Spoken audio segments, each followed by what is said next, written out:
Hey everybody, welcome to Ellis Mowers. I appreciate y'all watching the channel as always. We've got a John Deere JA60 push mower here in the garage today. Basically given to me. Did some work for a guy who had a LX280. He got the 2 for really cheap. I fixed the LX280 for him and then told him how much it was going to fix, probably fix this, and he just said, just go ahead and keep it. So he got his money out of the 280. But today we're going to see if we can get this thing running again. I don't think it's going to take too much. I think what we need to do is get a valve unstuck. I think one of the valves is stuck. This does have the flathead Briggs Quantum on it. The mower's priming. It wants to start because you can hear the fuel and the spark plug intermingle because it pops, but when you pull the rope it has no compression. So that to me says valve issue, probably just a stuck valve from sitting a long time. That might be all that it needs. We'll have to see. Let's go ahead and get started on it. I hope y'all enjoy this. Haven't really done a commercial older John Deere. I've got a couple in the backyard. I think I may even be able to add a bag to this one to make it more appealing here in the fall. So we'll see if we can get to that as well. If you have any questions, feel free to reach out to me, Ellis at ellismowers.com or at ellismowers09 on Instagram and Facebook. Let's get started on this John Deere.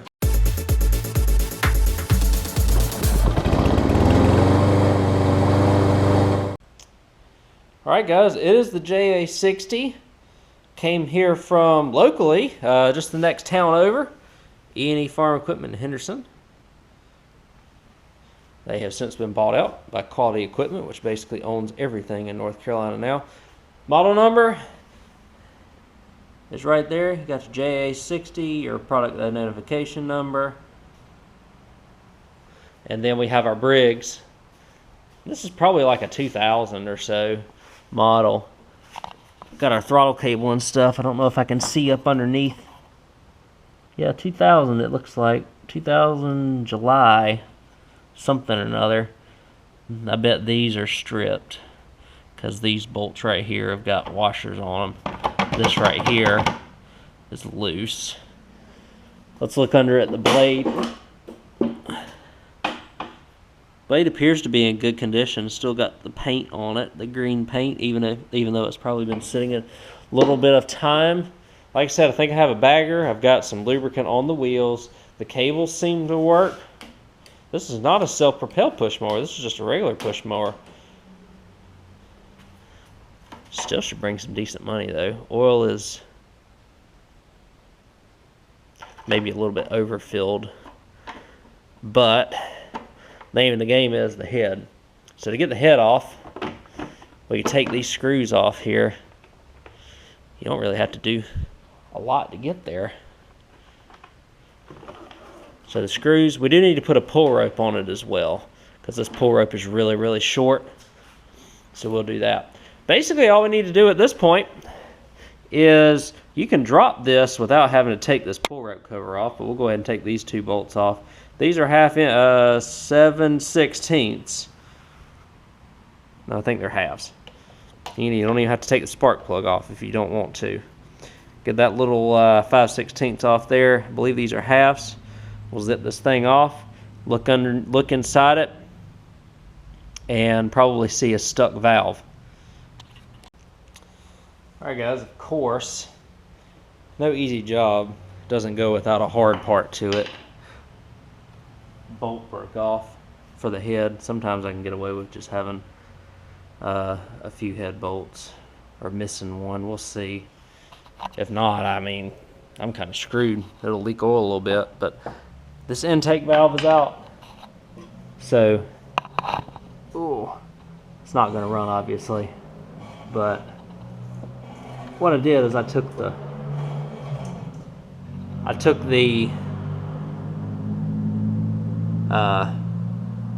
exhaust off and the little cover off here, and you can see that the exhaust valve is not meeting with the push rod. So a lot of times you just gotta loosen it up, and I'll put you right here as I do it. Probably just take one or two. It literally just took one crack right there, and it's loose again. So that's awesome. So now it's just, I'll get the head back on and see if it'll run like it is. Obviously we've got this situation, which is not ideal. Like, why, right? So let me put this head back on. I'll put the exhaust back on and a little cover back on, and we'll keep on cruising with this thing. Hopefully it'll run. Hopefully it'll run and not leak oil either. So we'll see. All right, guys. So let's see if it'll run. Number one. Number two, if it does run, is it going to leak from that bolt there that broke off the head? And number three, is the valve going to stick? We'll see. It was priming, like I said, it was trying to crank before, so.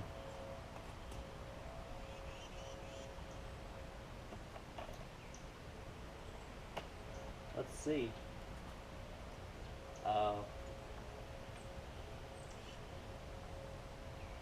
Well, let's see still.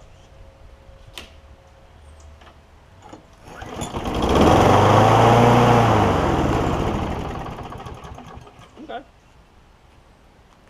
Not bad.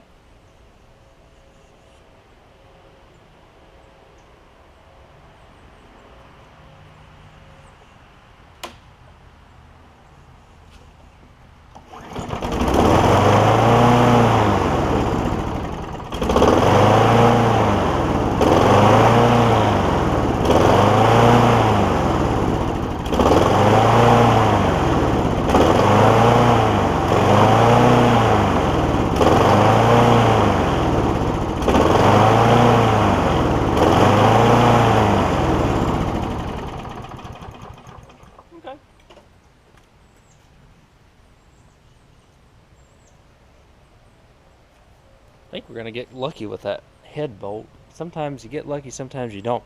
It's over on the valve side, so it's not on the cylinder side. It's not affecting compression, so it's probably not getting oil dumped on it like if it were on the cylinder side, so that's a plus. Do need to take the carb off and the pull rope off. Two things that will need to happen here. Y'all see me do this a lot. So let me give you all a walkthrough of how to do this. Not too difficult. We do have a throttle cable on this one too, so makes it a little bit more involved. That's a 5/16 to take that off, just to take the cable off. As you can see, they do not have this arm in the carburetor correctly, so that may have something to do with why it's not running like it should. But let me just double check one more time.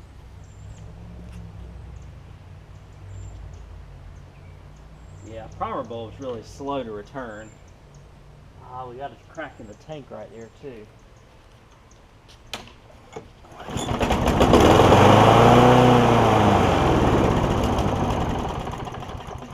Yeah. So we've got that going, and let me show you what we do here. 3/8 in the front, the 5/16 for the throttle, 5/16 on the top. We'll give you 2 3/8 in the back. That pulls your cover off. To get the carb, it's 5/16, 3 5/16 on the inside, 2 3/8 will give you the linkage. I figured I want to see how it is, so we'll do the gas tank first.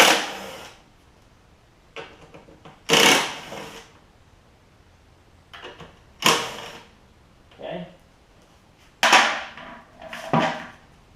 We're going to take this off. So there's a 3/8 on the bottom too.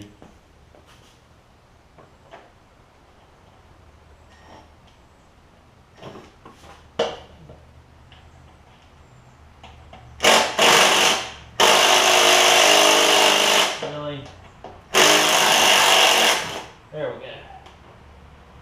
Trying to get another bolt stuck there. That takes the gas tank completely off. The fuel line's dry rotted. The crack is right there. I don't like trying to repair these gas tanks because They're just going to start leaking again anyway. 2 3/8. 2 are in the back here. The other 2 are in the front. We'll get the throttle cable off while we're up here too.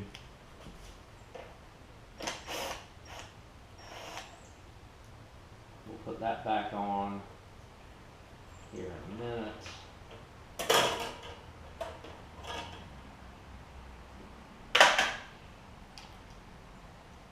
And these 2, ooh, this thing rolls easy.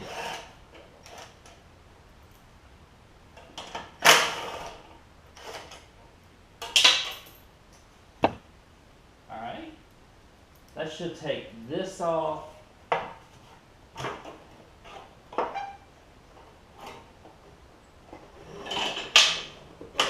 Need to do the pull rope anyway, so. Now the carb,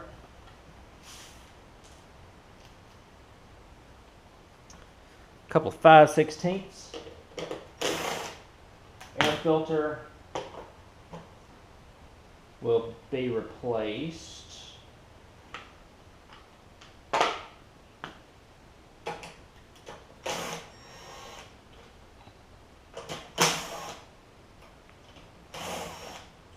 Okay. That gets that off. There's 3 5/16, and 3/8 will get the carb off.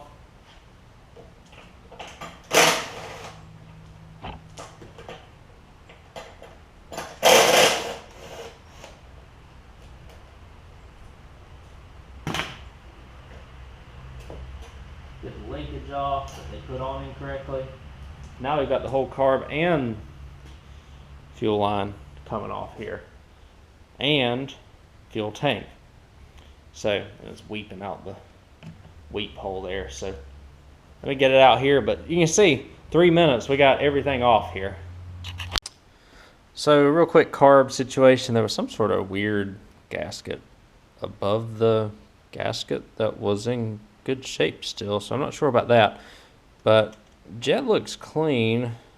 At least right there. On the upper end it may have some trash. We do have some sediment in the fuel bowl here, and then inside this we must have a blockage somewhere or something along those lines. It is a little rusty, so we'll just give it a good cleaning out and a wire brush. A little bit of wire through the jet too. See if there's anything in there. Doesn't really feel like it, so the blockage is probably in the primer bulb circuit, which I think is tied to one of these holes. So I'm just going to kind of blow some stuff through there and get it cleaned up, put it back on the mower just like I took it off. 1/2-inch bolt took it off, so nothing too difficult there, and we'll get it back on the mower, see if it runs consistently this time instead of just on the prime. Alright, I got everything back together just as I showed y'all how I took it off with the carb and such. New pull rope is in it. It is longer now too, with a different handle, different gas tank that doesn't have any cracks, new fuel line. Carb is clean, hopefully. Power bulb's a little slow to come back, so we may have to put one of those on here. Either way, not a big deal as long as it runs, it stays running.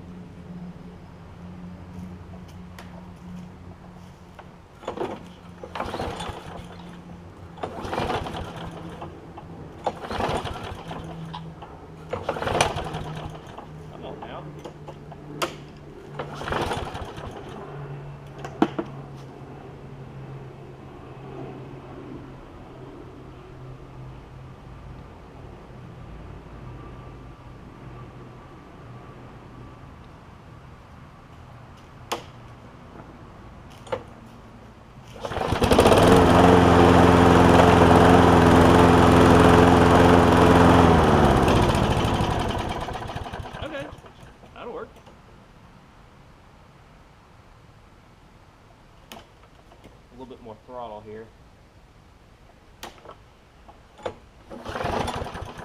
Come on now.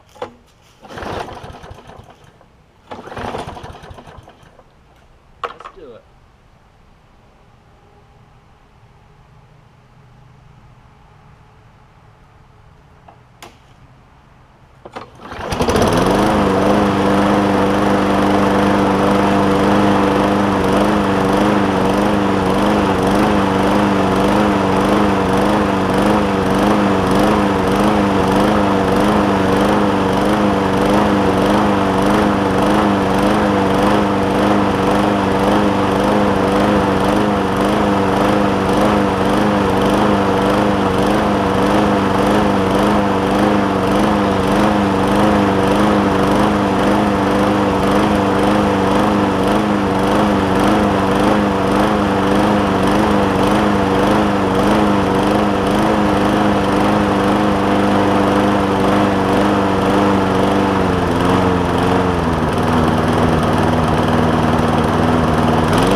And she's all over the place.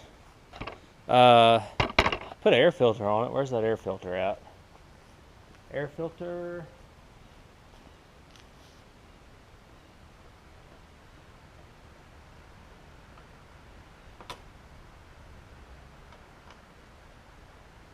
See if that helps.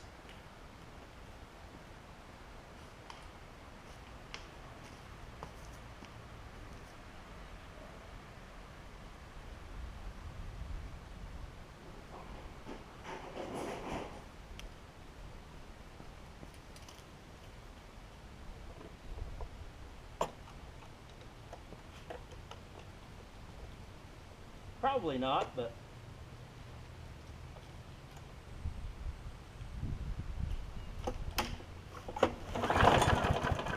no. Tried it a couple times.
I got some debris caught up in one of them jets on there. I had one Toro that ran like this forever, and I could never figure out exactly what it was unless there's an air leak in the actual intake pipe itself. But I do want to run it with some seafoam and stuff and just see if it'll clear up. If not, I might try to put another carb on it just to see if that fixes the issue. If it doesn't do either, or if neither of them fix it, then we got something else going on. Again, of course, the valve was stuck. So that had something to do with it too. Let it run a little bit, see if we can figure out if it will clear up for us. Well, I did one thing that I didn't think would fix it. Let's see if it runs. I'll tell you in just a second if it's working right.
So I went up to 9 thousandths on a jet, and it got to running better. It wasn't running lean anymore. So what I'm going to do now, actually, is put this jet at about 8 thousandths and see if it runs any better. Alright guys, I'll tell you what. I filmed this video once to end it, and carburetor was leaking. Whoop-de-doo. We're going to attempt to film this again. This thing right here has just been a bear. Spent most of the evening last evening trying to get it to stop surging. Where I last left y'all, I did drill a jet out to put it in there to 9 thousandths, but it was running a little bit rich. So I drilled out another jet to 8 thousandths, and it's now running as good as it's going to under my watch. Let me put the air filter back on it. I left the air filter cover off for a few minutes to see if this carb would leak. It looks like we're in good shape now. So let me put the air filter cover on it. I will crank it up for you, and we'll do a quick walk around and wrap this video up.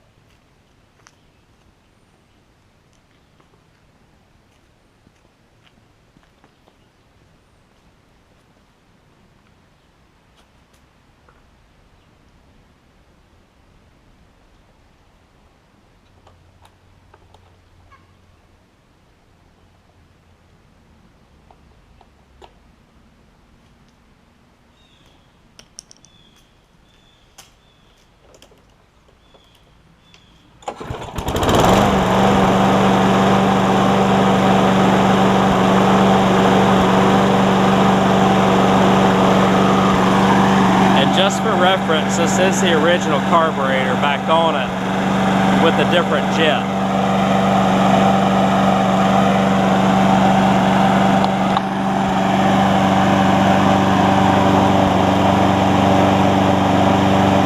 You can hear it still has the tiniest stumble.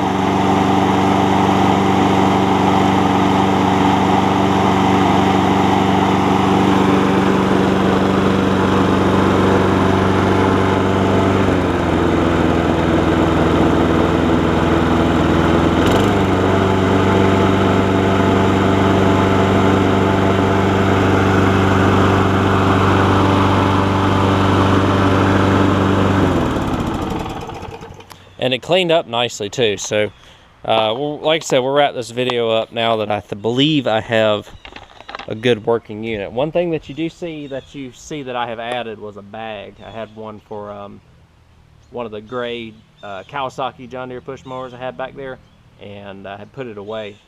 So bag's gonna go with this. I changed the pull rope out, which y'all seen me do many a times. We got a new air filter, carb jet, gas tank, sharpened the blade, added the bag, added a couple of, had to add a bolt for the handle bracket there, and I think we're finally good. Good news is I don't have any money in this. Got it for free, basically, and we put a wheel on the right rear as well because it was broken. So we have done a few things to this. Nothing that I had to go out and pay money for. Everything I had here at the house, so that is an advantage. So we'll list this thing. It'll probably go for about $120 to $125 since it's not self-propelled, although it is an aluminum deck commercial grade John Deere. So added the bag to add a little bit of value and hopefully get it moving in this fall season here when leaves are dropping and things like that. It'll help people get the leaves up as opposed to having to rake them if somebody wants it. So thank you all again for watching. This one is a challenge. It seems like all of the John Deeres I get in here are a little bit of a challenge to get running right for some reason, but this one was no different. And we have made a reliable push mower for somebody who's looking for something a little bit more than just your basic push mower. These should go for more money than they do. They just don't, because that's just the market that it caters to around here. There's no commercial grade landscaper that's going to come and buy this thing to do commercial stuff. Not many of them anyways. So they're going to go out and buy the latest and the greatest. So this one's about 20 years old. But thank you all again for watching. If you have any questions about this video, feel free to reach out to me, Ellis at ellismowers.com, or at ellismowers09 on Instagram and Facebook. Catch y'all on the next video. See you then.